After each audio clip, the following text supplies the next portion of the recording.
Hey everyone, welcome back. Today we're breaking down a key camera setting, ISO.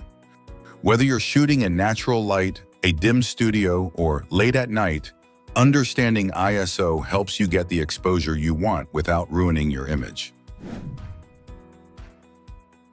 ISO controls how sensitive your camera's sensor is to light.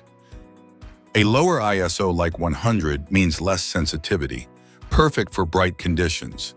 A higher ISO like 1600 or 3200 boosts sensitivity for low light. But there's a trade-off: more noise. Here's a direct comparison. Same camera, same lens, but look at the difference. On the left, ISO 100, crisp, clean. On the right, ISO 3200, brighter but grainy. That's digital noise, those speckles and color artifacts you want to avoid when possible. You'll want to adjust ISO depending on your light. Outdoors in daylight? Stick with ISO 100 or 200. Indoors with controlled lighting? ISO 400 to 800 usually works. Shooting handheld at night or during a concert? You might need ISO 1600 or higher to maintain a fast shutter speed.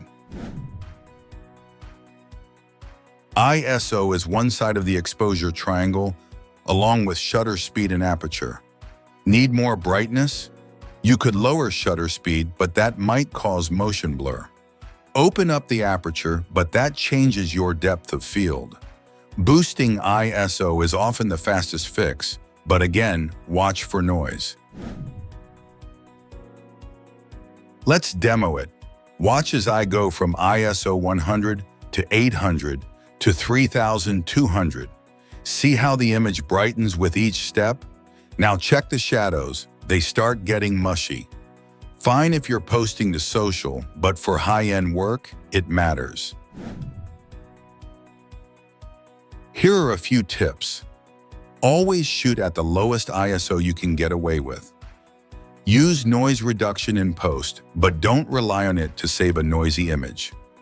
Learn your camera's limits. Some sensors handle ISO 3200 beautifully, others not so much. In a pinch, underexpose a little and bring it up in post. You'll often get less noise than pushing ISO too high. ISO is powerful, but like any tool, it's best used with intention. Next time you shoot, don't just crank it up. Think about what you're trading.